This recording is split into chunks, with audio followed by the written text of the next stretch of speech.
Hello friends, welcome to my channel. तो आज IUPAC PO prelim का एग्जामिनेशन आज के दिन के जो चारों शिफ्ट है वो क्लोज हो चुके हैं। तो मेरा 19 तारीख के सेकंड शिफ्ट के अंदर एग्ज़ाम था। तो इस वीडियो के अंदर हम बात करने वाले हैं कितना जो है एग्ज़ाम के अंदर गुड अटेम्प्ट रह सकता है, एग्ज़ाम का लेवल क्या था और कितना अटेम्प्टेशन मेरा इसके अंदर रहा है और एग्ज़ाम के अंदर क्या चीज़ें पूछी गई थी सेक्शन वाइज, वो हम डिस्कस करने वाले हैं। तो चलते हैं सबसे पहले रीजनिंग सेक्शन पे। रीजनिंग के अंदर देखिए सबसे पहले सिलोगिज्म के क्वेश्चंस इसके अंदर थे, चार क्वेश्चंस थे। डायरेक्शन के क्वेश्चन थे, डायरेक्शन का क्वेश्चन 3 क्वेश्चंस इसके अंदर थे। ब्लड रिलेशन 3 क्वेश्चंस थे और फ्लैट फ्लोर के क्वेश्चंस थे जो इजीली जो है बन जा रहा था।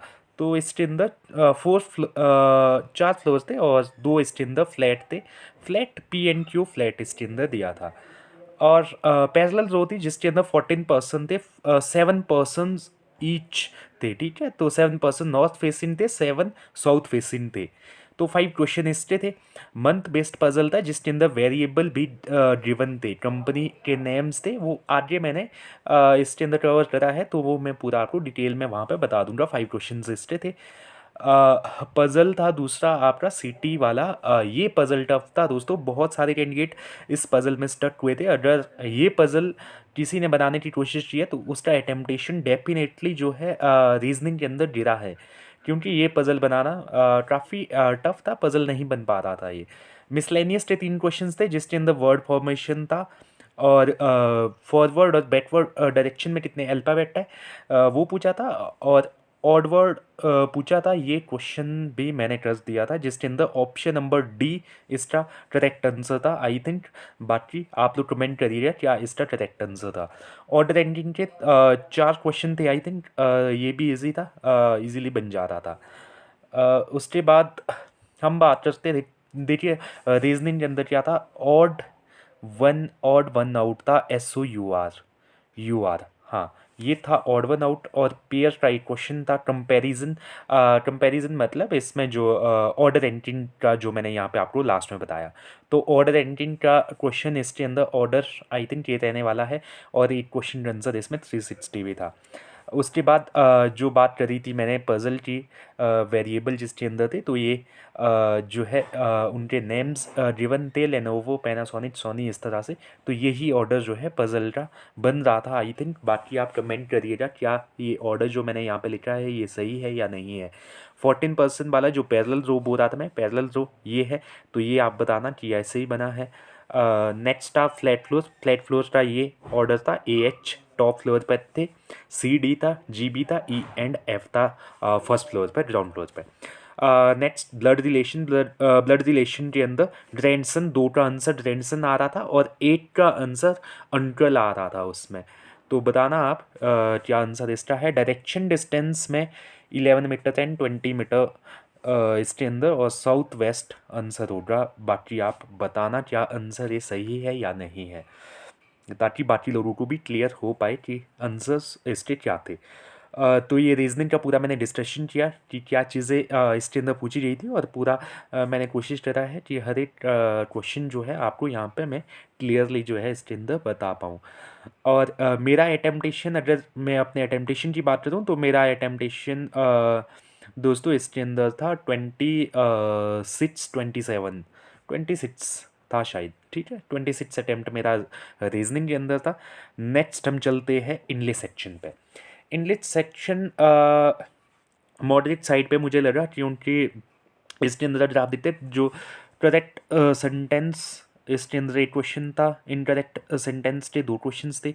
सेंटेंस रीअरेंजमेंट 5 क्वेश्चन थे, जिनमें से 1-2 क्वेश्चन शायद मैंने छोड़ दिया था, क्योंकि वो एग्जैक्ट मुझे उसमें आइडिया नहीं लग रहा था। मिस स्पेल्ड वर्ड थे, 5 क्वेश्चन थे। क्लोज टेस्ट इजी था, क्लोज टेस्ट के 6 क्वेश्चन थे। आरसी था, इजी था वैसे आरसी, बट हाँ क्वेश्चंस के जो आंसर्स थे वो कुछ उसमें प्रॉपर जो है आंसर्स नहीं मिल पा रहे थे। तो आरसी के अंदर काफ़ी क्वेश्चन जो है छूट गए थे इसके अंदर मेरे।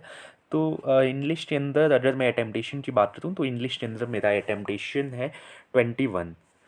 चलिए नेक्स्ट बात करते हैं क्वांट की। तो क्वांट के अंदर अप्रॉक्सीमेशन 5 क्वेश्चन थे, जो काफ़ी इजी थे और इजीली बन जाते थे।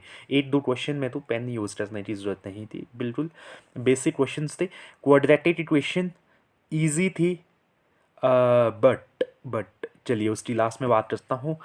टेबुलर डीआई था, टेबुलर डीआई बना दिया था मैंने, इजीली बन गया था। बट हाँ, डाटा एक्सट्रैक्ट करना थोड़ा सा इसमें टाइम टेकिंग था। 5 क्वेश्चंस थे, बार ड्राफ्ट था।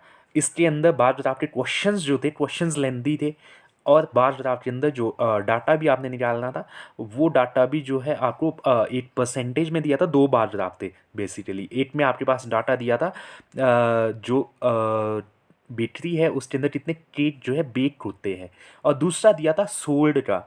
तो अनसोल्ड का हमने वहाँ से निकालना था, सोल्ड का परसेंटेज दिया था। ठीक है, तो परसेंटेज दिया था तो आपने वहाँ से नंबर निकालना था कि कितने सोल्ड हुए कितने अनसोल्ड हुए। एक केसलेट था, केसलेट ODI T20 टेस्ट का था, ABC दिया था। तो ये भी जो है बन गया था केसलेट के 6 क्वेश्चन थे आई थिंक। बाकी जो बच जाते हैं क्वेश्चन वो अर्थमेटिक के थे।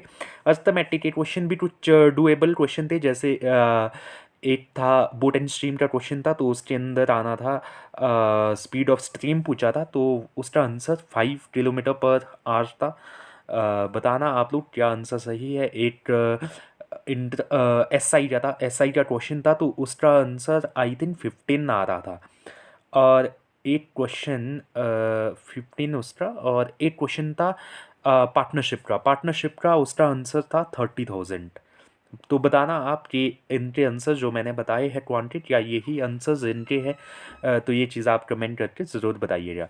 ठीक है, बाकी क्वांट का लेवल मॉडरेट साइड पे मैं बोल सकता हूँ, क्योंकि अर्थमेटिक के क्वेश्चंस थे कुछ जो टाइम टेकिंग थे, और जो DIs थे, बार ड्राफ्ट DI स्पेशली मैं बोलना चाहूँगा, इसके अंदर थोड़ा सा क्वेश्चंस भी लेंदी क्वेश्चंस दिए थे, तो इन्हें बनाना थोड़ा सा टाइम टेकिंग था। बाकी बन तो जा रहे थे, बनाने में कोई दिक्कत नहीं आ रहा था। तो इसके अंदर बट एक मुझसे इसके अंदर अटेम्पटेशन में जल्दी होगी कि मैं अप्रॉक्सीमेशन के क्वेश्चंस टेस्ट दिए थे। उसके बाद में टेबुलर, फिर मैंने केसलेट DI किया, केसलेट के बाद मैंने टेबुलर किया, फिर मैं बार ड्राफ्ट DI करने लग गया, और बीच में मैंने अर्थमेटिक के क्वेश्चन कर दिए, और लास्ट में क्वाड्रेटिक इक्वेशन सबसे लास्ट में थी। और मेरी जल्दी ये थी कि मैंने क्वाड्रेटिक इक्वेशन पहले चेक नहीं करे, मैंने गो थ्रू पूरा क्वांट का सेक्शन का नहीं करा, उस वजह से मेरा क्वाड्रेटिक इक्वेशन के क्वेश्चन दोस्तों छूट गए हैं। तो ये काफ़ी गलत चीज़ हुई है, बट चलिए क्या कर सकते हैं। बट फिर भी अटेम्पटेशन क्वांट के अंदर मेरा अटेम्पटेशन 20 है। हाँ, क्वाड्रेटिक इक्वेशन मुझे करना चाहिए था, बट हाँ गलती इसके अंदर हुई है। क्वाड्रेटिक इक्वेशन मेरे सारे क्वेश्चन जो है मैंने छोड़ दिए हैं। बाकी DI मैंने टेबुलर DI मैंने पूरा किया है, केस लेक के मैंने सारे क्वेश्चंस अटैम्प्ट किए हैं, बार ड्राफ्ट के मैंने 2 क्वेश्चन आई थिंक किए हैं, अप्रॉक्सीमेशन मैंने किया। तो ये हो जाते हैं 17, एंड 3 क्वेश्चंस अर्थमेटिक जो मैंने आपको बताया, 3 या 4 क्वेश्चन ये अर्थमेटिक के करे हैं। तो ये मेरा अटेम्पटेशन रहा है क्वांट सेक्शन के अंदर। क्वांट मॉडरेट साइड पे था थोड़ा। आप अटेम्पटेशन 23-24 अटेम्पटेशन आप कर सकते थे, अगर आप अच्छे से अटेम्पटेशन जो है इसके अंदर करते। तो बाकी बात करते हैं गुड अटेम्प्ट और लेवल ऑफ एग्जामिनेशन क्या था। देखिए, लेवल की बात तो मैंने सेक्शन वाइज आपको बताई कि रीजनिंग का लेवल जो है मॉडरेट साइड पे आप मान सकते हैं। इंग्लिश मॉडरेट था, ठीक है।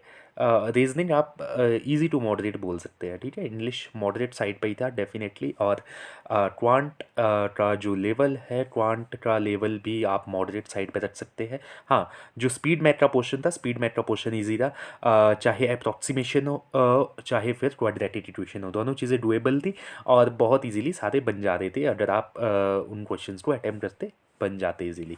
और DIs भी आपके बन जा रहे थे, बट हाँ टाइम टेकिंग थे, और अर्थमेटिक टाइम टेकिंग था, तो कुछ वेरिएबल वाले क्वेश्चंस थे अर्थमेटिक के अंदर। तो उस वजह से जो है अटेम्पटेशन 23-24 के आसपास इसका रहेगा। बट हाँ, लास्ट ईयर से क्वांट इस बार ईजियर साइड पे था। लास्ट ईयर क्वांट काफ़ी ज़्यादा डिफिकल्ट पूछा था।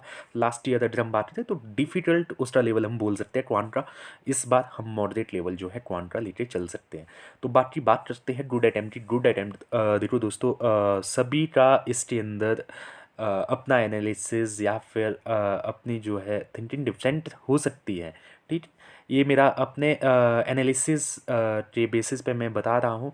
ठीक है, तो रीजनिंग 25+ अगर आप करते आ रहे हैं, देखिए सबसे इम्पॉर्टेंट है, अटेम्पटेशन से ज़्यादा इम्पॉर्टेंट है दोस्तों एक्यूरेसी। ठीक है, आप अटेम्प्ट चाहे जितने मर्जी कर लीजिए, अगर आपकी एक्यूरेसी नहीं है तो आपका एग्ज़ाम क्लियर होने के चांसेस नहीं है। ठीक है, तो एक्यूरेसी आपने मेंटेन करनी है एग्ज़ाम के अंदर। एक्यूरेसी आपकी फुल है तो डेफिनेटली आपका जो है स्कोर 60 अटेम्प्ट भी अगर आप करके आए हो, एक्यूरेसी आपकी फुल है, तो आपका 60 अटेम्प्ट के अंदर भी एग्ज़ाम निकलने के चांसेस है।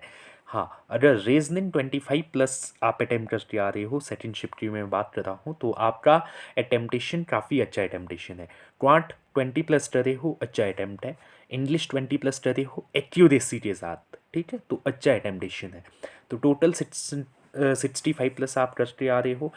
एक्यूरेसी आपकी अच्छी है। एक्यूरेसी अच्छी होने का मतलब है कि 2-3 क्वेश्चन आपके मैथ्स टू मैथ्स आप मान सकते हैं कि गलत हो रहे हों, तो आपका क्लियर है कि आपका प्रीलिम क्लियर हो जाएगा, तो आप मेंस की तैयारी जो है करना शुरू कर लीजिए। बाकी आपको क्या लगता है और आपके कितना अटेम्पटेशन है, आप कमेंट करके ज़रूर बताइएगा। बाकी ये वीडियो आपको अच्छा लगा हो तो इस वीडियो को लाइक करिएगा, और चैनल पे नए हो तो चैनल को सब्सक्राइब करिएगा। बाकी मिलते हैं आपसे नेक्स्ट वीडियो के अंदर, तब तक के लिए धन्यवाद।